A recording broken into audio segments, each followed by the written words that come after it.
So good evening, everybody. Welcome to our Anamkara Thursday night meditation program. And with all my heart and with all my love, I welcome you to our program tonight. It's so good to be able to come back and get together. And thank you for bringing yourself, your power of your practices. You're a living embodiment of the infinite, of the divine. That so easily escapes the ordinary mind. In fact, it rarely thinks of anything like that. So at least on Thursday nights, we can get together and be reminded of that. And that's the whole purpose of what we offer through Anamkara and meditation practices, is to really come to know our boundless nature. We've spent lifetimes exploring what it is to be finite, to be contracted, to be, at the mercy of the mind, at the mercy of internal things, external things. But the great sages, the great saints across traditions found that the real place to go to get free of suffering is to go into the divine. The divine that permeates everything, but we especially begin by finding it within. And then that helps to both quiet the mind and open our vision to the truth of who and what we are and what all beings are, the living embodiment of the infinite, of the divine. So we'll start with the opening mantras, and these mantras were also downloadable from the Anamkara Meditation Foundation website. And mantra is literally known as a sound form of the infinite, a sound form of the divine, a throb of that consciousness. So mantra is very different than other language because it literally serves as a vehicle for taking our awareness beyond the mind. Right? Our awareness is so habitually caught in attending to all the things in the mind, this thought, that feeling, this memory, this event of the day, etc. So mantra starts to clear that away and open up what's already there, the pure spaciousness of being, the pure awareness of who and what we are beyond the mind, beyond all the things we've become, to come back to simply being. So we'll start with the opening mantras, and at the end of the mantras, we'll just sit in the stillness for a few moments. The stillness is really the gift of mantra. Stillness is where we begin to experience the fullness of true self, of our highest nature. Because our mind so often grabs our attention, it's really when it becomes quieted that what's already present we experience most directly. In time, the practices allow us to know that all times and all places, regardless of what the mind may do, it no longer has that power to grab and hold and lock our attention up. So we'll start with the opening mantras and then just sit for a few moments in that stillness.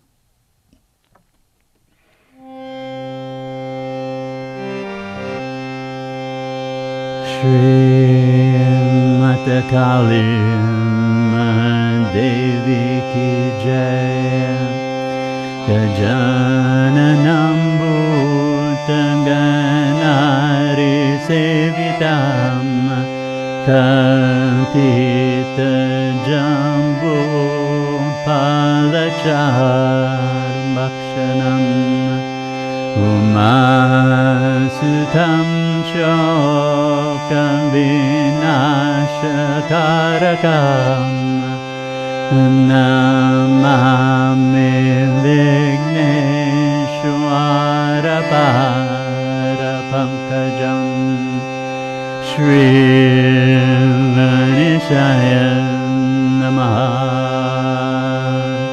Shri Vanishaya Namaha Shri Vanishaya Namaha Om Purnamada Purnamidam Purnat Purnamudachyate Purnasya Purnamadaya Purnameva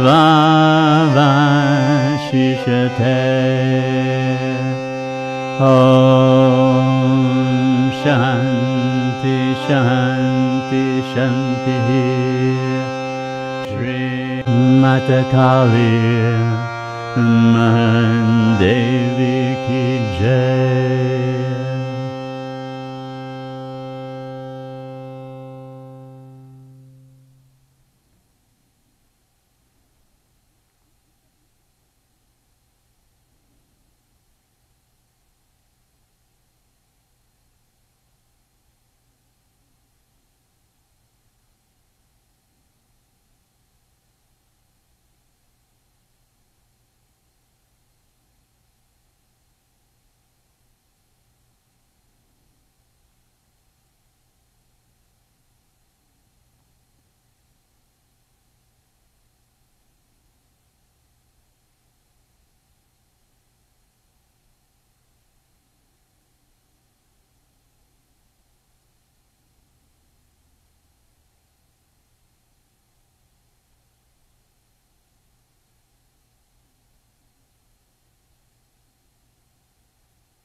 So once again, I welcome you with all my heart.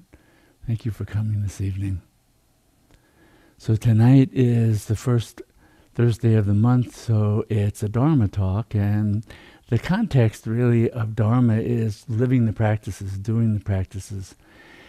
And now we're entering, as we start the month of December, an interesting time, especially for our humanity's history in the Northern Hemisphere, where so many of our spiritual traditions have major holidays. And perhaps the oldest one of our of humanity is the winter solstice, and that recognized as a sacred time.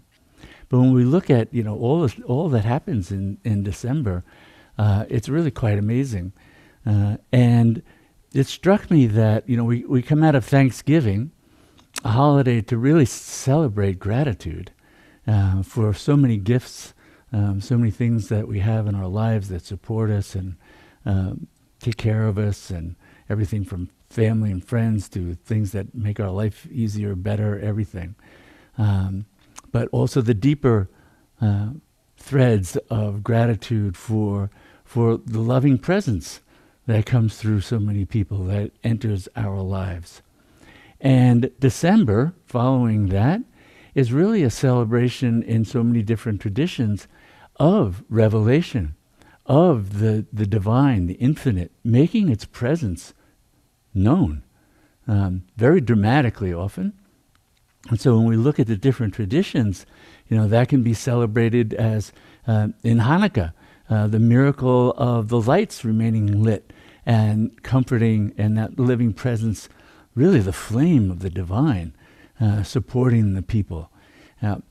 Christmas as the birth of the infinite into form through Jesus. We just, in Islam, just celebrated a couple of weeks ago the birth of the Prophet Muhammad. Also in December, we have a holiday that celebrates Buddha's Bodhi Day, the day he took enlightenment. And that's a celebration, again, of the transcendent, right, coming into what's imminent, what's present. And when we look at all the different traditions, they're all ways of celebrating over and over again how the infinite, how the divine makes itself known in this world, reveals itself in so many different ways. And when we have that kind of understanding, then we don't have to try and argue about who's got the right revelation. We just celebrate revelation. Revelation is really what we're interested in, is knowing the divine in its luminous presence. That's one of the great things that I loved about being around Muktananda Swami and the ashram is we celebrated holidays from every tradition with equal, enthusiasm and delight, because it was all about the same, the one revealing itself through that particular inflection, that particular flavor. But it was always the one, the one, the one. Come back to the one, see the one. And so that's what we're invited to do over and over again. I mean, even the Zoroastrians have a big holiday in December where they celebrate, interestingly, the passing of Zarathustra, the great prophet who was the founder of Zoroaster. And on and on. Also, we have holidays like there's a celebration for Our Lady of Guadalupe. I actually happen to have a statue right over there of Our Lady of Guadalupe that a friend of mine gave me. It was hand-carved down in Mexico. And particularly fond of that because to me it speaks to that divine feminine presence making herself known and cutting through the patriarchy. The story of Our Lady of Guadalupe, she revealed herself to a poor native peasant. And when that individual came back and spoke to, the invading Catholic priesthood, we have to be honest here, they didn't believe him. And so he went back to Our Lady. She was up on the hillside, and she said, "Here, take this." And she gave him the gift of certain flowers that only bloom at another time of year, and yet here they were fresh, and they came right from her. And when he brought them back, they realized this was a miracle.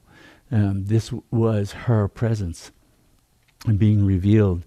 And so Our Lady of Guadalupe is celebrated in December. Right? So all these different ways of understanding and seeing and celebrating revelation, divine revelation. That's what all the practices really are about. When Buddha became enlightened, his lament was that he, after achieving and experiencing that complete unity awareness, and then that aspect of consciousness sort of dialing back down to, there's a body and mind sitting there under the Bodhi tree. He stood up and went, I can't give it away. I don't know what to do. And then, it said that all the gods and celestial beings begged him to find a way to at least show people how to come into that direct awareness themselves. And that's really what every sage, saint, mystic of all the traditions then tries to do, is pass on what they've discovered as a means. Not as the only means, not a one and only. There are different means, but we find that there are extraordinary similarities between them. But it's all about celebrating, as we celebrate the holidays, that revelation, and then having to do the work to say, okay, that's great. It's great that Buddha knew that. It's great that Christ knew that the kingdom of heaven lies within. And of course, where do you think the king is? That's God, lies within. We have to do the work to know that ourselves. And so dharma and practices are really about how do we refine our awareness? How do we retrain our attention? How do we transform our experience so that it opens up to what's already fully present? Because that's also the message from all the great traditions. The divine, fully present, all times, all places. So what's in the way? Well, that then always comes back to the mind, and more particularly, more specifically, our identification with the mind. The mind is just the mind. It's that we get identified with this thought, that feeling, this role, all these different things that we get caught in that limits our awareness, and we lose the infinitude of our being. And we've done this literally for so many lifetimes that that's what we come to think all that is the mind and its way of navigating this reality. And yet here we have these extraordinary beings across all traditions saying, no, we can cut through that. There's another entire way of experiencing all that is. And that's what the practices are aimed at, is bringing us into that direct knowing. And really, when the various traditions talk about that, at the root is grace, this power of grace. And really, the understanding is the mind can't do this on its own. The mind can't do this on its own. That would be like a wave trying to make the ocean calm. Can't. A wave's a wave. Ocean becomes calm when all the waves subside. And so what happens when we understand that the mind and its efforts are waves, then at a certain point we have to let go of that. There are certain things that the mind can make an effort to come, to sit, to do a practice. But ultimately, it comes down to surrender. It comes down to surrender, to letting go. The mind having to let go and let go and let go. Over and over, letting go and letting go and letting go. That's how we begin to experience more and more fully that self-luminous quality of the infinite that's always present, always there. But we have to let go of that identification with this thought, this feeling, this action, this to-do list, all those different things. It's letting go and letting go and letting go. And again, the traditions, different traditions may call that power of grace, that power of revelation and transformation, call it by different names. We can call it Holy Spirit, we can call it Shekinah, we can call it Chi, we can call it Chi or Noom, we can call it Kundalini Shakti, because in the yogic tradition, that's how it's known. So that is the Sanskrit term for this power of revelation and transformation. And the yogis actually, in exploring that in greater detail over thousands of years, really came to understand that all of what we experience every day as the mind and the body, this too is the creation of the infinite, the creation of the divine, the creation of Shakti, Kundalini. Even being bound, even being caught and identified with all those things, that is also the power of Shakti that makes that happen. So that's why it's been recognized that the mind can do certain things, so there's right effort on the part of the mind, but that'll only go so far. Because that entire process of getting caught in the illusion of separation and limitation was created by the infinite itself as a way of knowing limitation. So to get free of that takes the same power that created it, the same influx of grace that created all that is, then is what is called upon in various ways to set us free. And that's why many of the practices have that direct sort of component of calling on the infinite to set us free, whether it's through prayer or through chanting. Mantra as a throb of the infinite, as a throb of that consciousness, is seen as particularly potent means for becoming absorbed in that. Because as the mind, which has a tendency to, get really focused, well, now if you give it something to focus on that dissolves it, then by focusing on that, it's going to dissolve back into source. That's why it's often, there's an analogy in the yogic tradition of a salt doll, a figure made out of salt, wanting to explore the depths of the ocean. And of course, what happens? The salt doll goes into the ocean, and how does it come to know the depths? It dissolves. It's gone. That form is gone. And so when we go into the depths of meditation, when we go into the depths of the stillness, when we go into the depths of that unity awareness, the ordinary mind It dissolves. All the forms of the mind dissolve. The thoughts dissolve. All that dissolving. What are we left with then? We're left with the infinite, self-luminous, self-luminous. But not just luminous as the light of awareness, luminous with love. Now, one of the irreducible qualities of the infinite is this loving, compassionate embrace of all that is as its own self. That too comes up over and over again in our own experiences when we go into that, and we see it reflected in all the different traditions. The boundless compassion, the boundless love, the luminous quality of awareness,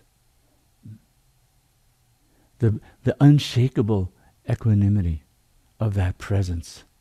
It's one of the four immeasurables that Buddha talked about in describing what that experience is. In the yogic tradition, Satchidananda, Sat, that which is the same in all places and all times, the truth, the self, Chit, pure consciousness, unbounded, all-embracing, all-knowing, Ananda, this loving, ecstatic, rapturous quality of the infinite as our own self. That this is why we do the practices, to know that and then walk it into the world. Walk it into the world, that the mind becomes informed by that. Because the mind getting caught in its limitations, those limitations give it a sense of it's lacking this, it's wanting that. If it doesn't have the power to get that, it's then going to have to seek the power to get that. So all that forms of ignorance give birth to all the different ways the mind is driven, and then all the suffering it creates for ourselves and others and all living things on this planet has become very apparent now. And so more and more it's becoming absolutely necessary for us to be able to know the truth of who we are, know the fullness of that, so that we can also be really attuned to all that's around us as our own self. That it's not just about domination and exploitation. Those patterns are born of ignorance, of lack, of want, of desperation. When we know the fullness of our own being, that's gone. We know the fullness of our own being, then there's generosity. There's an abundance of compassion and love and kindness, connectedness, seeing the suffering of all beings. We become Tara. We become the Divine Mother.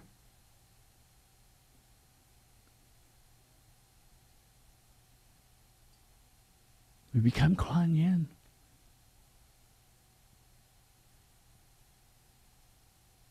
Become the Madonna.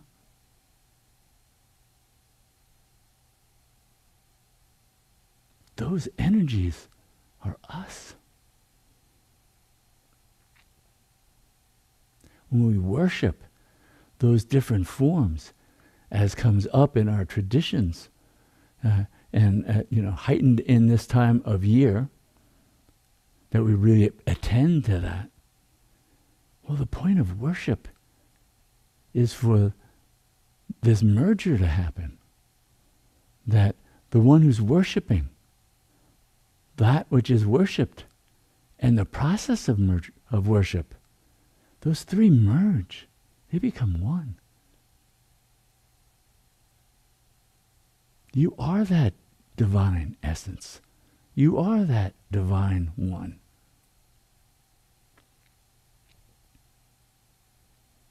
So when we talk about right effort in Dharma, it's informed by that understanding of unity, of oneness, of what's being illuminated moment by moment.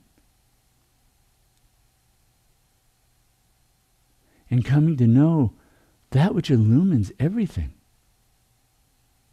What illuminates every thought that passes through the mind? What illuminates every sensation arising in the body?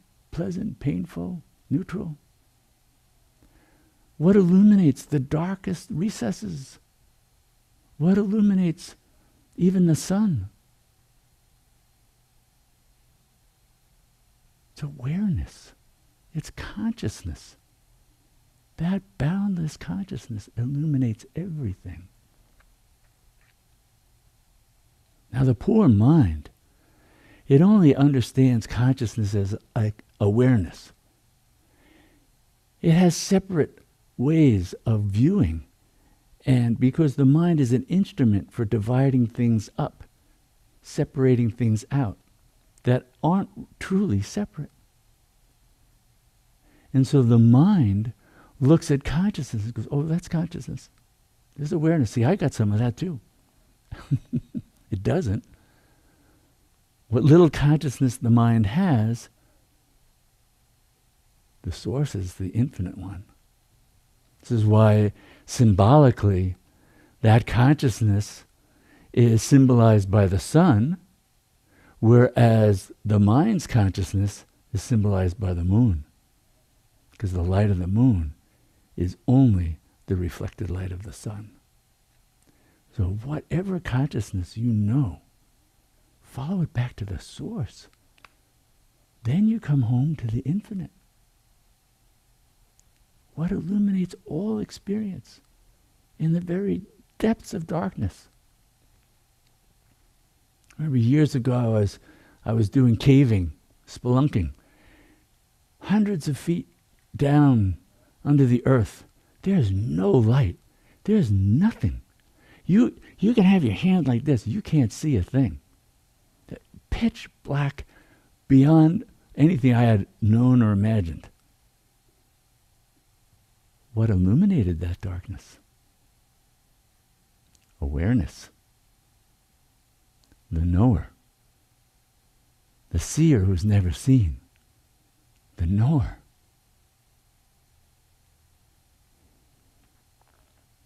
The knower who's never known.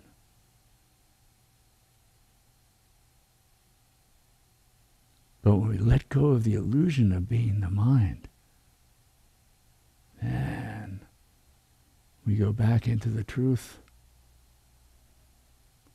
The truth.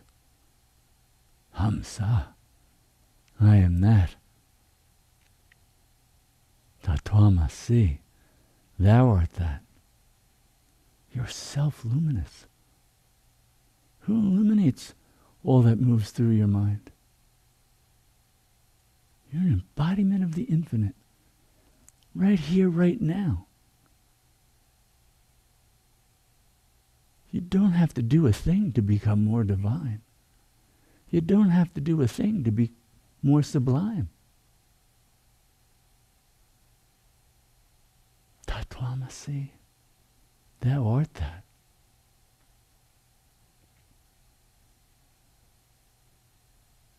So letting go of that false self, that misidentification.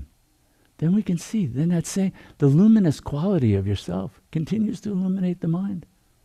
But now you see it as not self. It's just the mind. Oh, there's that thought arising, that thought subsiding. This feeling's coming, that feeling's going. It's like sitting in Grand Central Station and watching trains come in, trains go out, people rush here, people rush there. That's the mind. Then there's sensations. They're passing through as well. And the spaciousness of being that holds it all, that illuminates it all, that delights in seeing even all those forms as its own self. Nothing left out. Every thought, every perception, Shakti, pure consciousness, coalescing to dance in this form, that form, another form. That's why the mystics across all traditions say that when God looks at the world, all she sees is herself. This is all there is. So in a month when we celebrate revelation, We want to take that home. We want to say, what's being revealed to me now? And now. Revelation is continuous. Didn't happen once. Didn't happen once 2,000 years ago, 2,500 years ago. Now. You're a revelation. Your mind is a revelation. Your body's a revelation. Everything you see is that.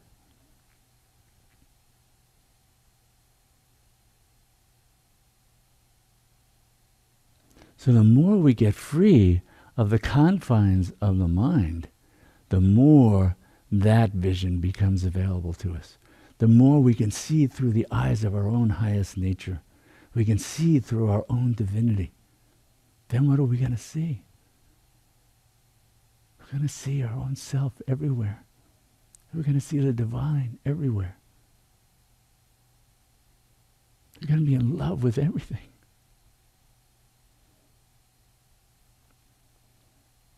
In love. In a state of love that embraces all.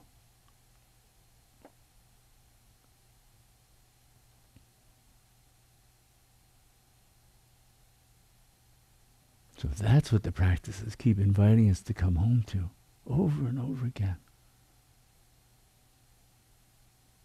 That loving consciousness that already is holding every atom, every molecule, every cell of your body, every thought, every impulse of every neuron in your brain. Nothing's left out. Nothing.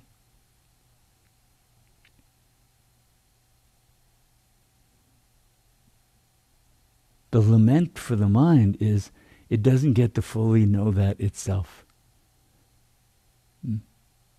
The mind is the part. It doesn't know the whole. The whole knows the part. So it informs it with that. So the mind then is transformed by having been dipped over and over again through the practices in that unity awareness, in that light suffused with love that embraces all and everything about your own self. Everything. Those darkest places that you'd rather never look at or never know again. Yeah, that too. God holds that with tenderness, with dearness, your own self, embracing it.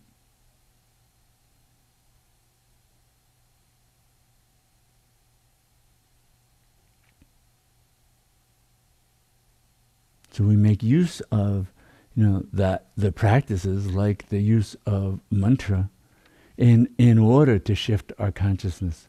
Because the mantra is this throb of the infinite.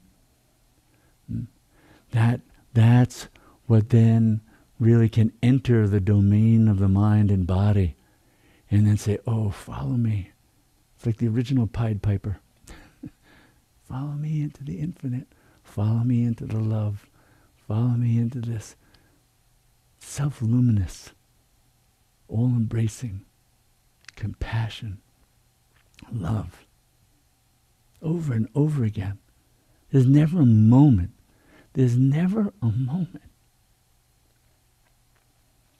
when yourself isn't calling to you. Never a moment when yourself doesn't have its arms stretched out to embrace, to hold you in that love. Say, yeah, I know. Creation's got some very tough things in it. I'll hold you and walk with you through it all. I'll illumine the way.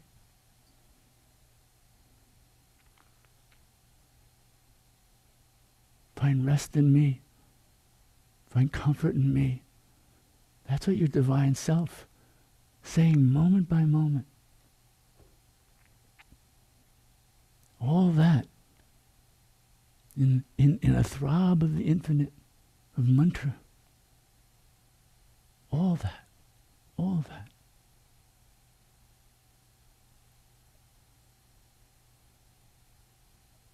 And so at the very root of all the practices is love. It's love.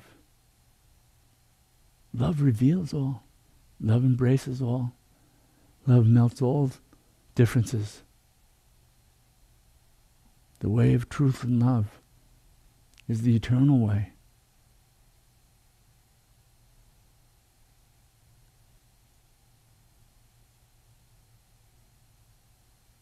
The revelation and transformation.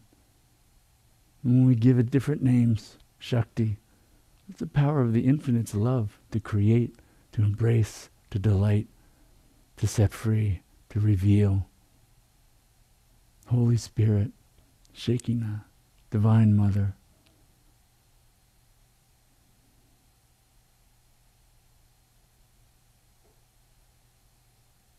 All. Just ways that our mind wants to be able to relate, to have a form, to connect with this boundless infinitude of love that is truly overwhelming for the mind. It likes a form because a form has limitations, just like the mind. Mind is form. It relates to form, finds comfort in form. The form of mantra, the form of grace, invites that dissolution so that it can also know what it is to be free of that.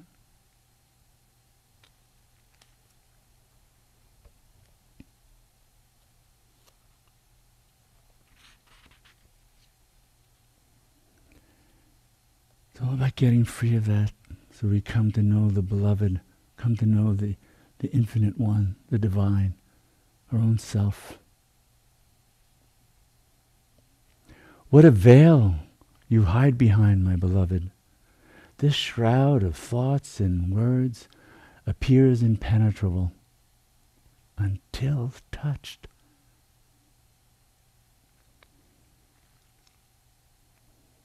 Until touched by your sweet love.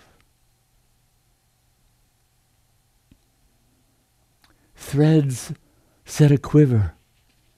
What sublime ecstasy is this divine unraveling? So we let the practices unravel that shroud, unravel that. We come back to know.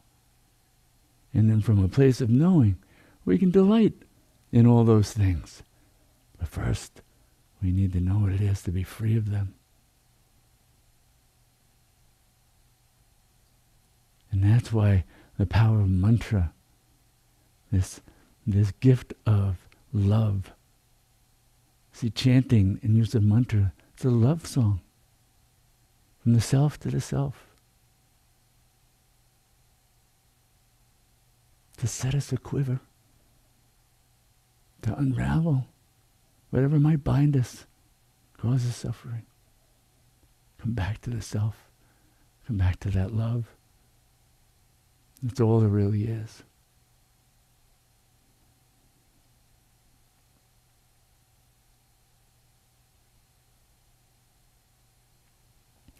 So now we'll be chanting the great mantra, Om Namashivaya.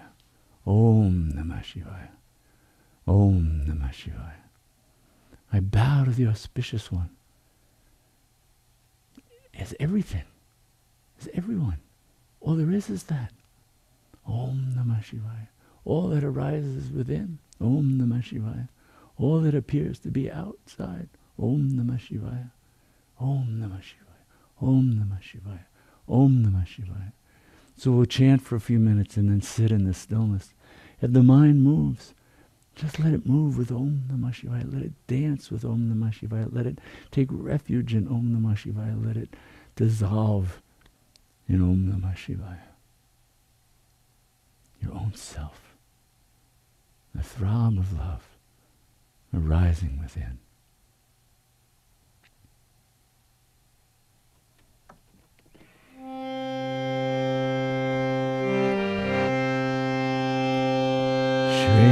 Srimate Kali Mahadevi Ki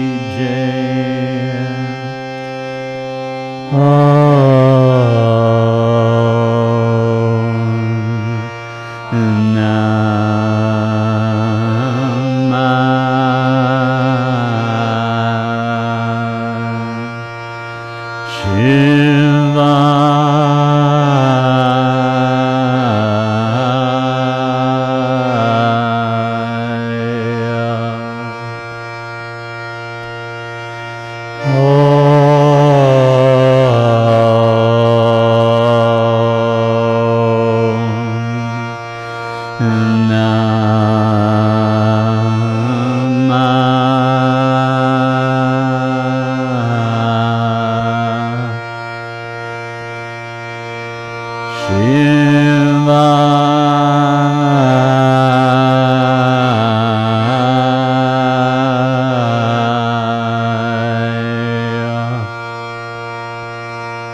Dissolving into the one,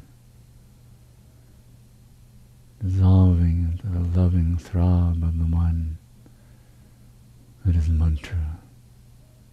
Om Namashivaya. Dissolving into the stillness that is the loving embrace of your own self.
Kali Mahadevi ki jai.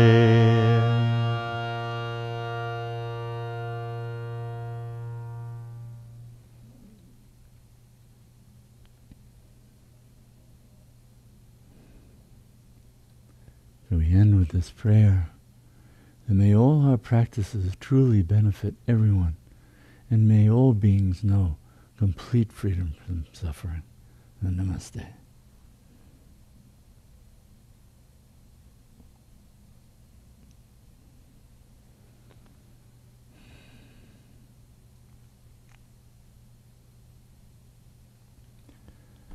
So celebrations of revelation and transformation. So even as we go about our traditional ways of honoring those that have happened historically, it's important to come back to your own self. Celebrate revelation, transformation, here, now, this day, every day.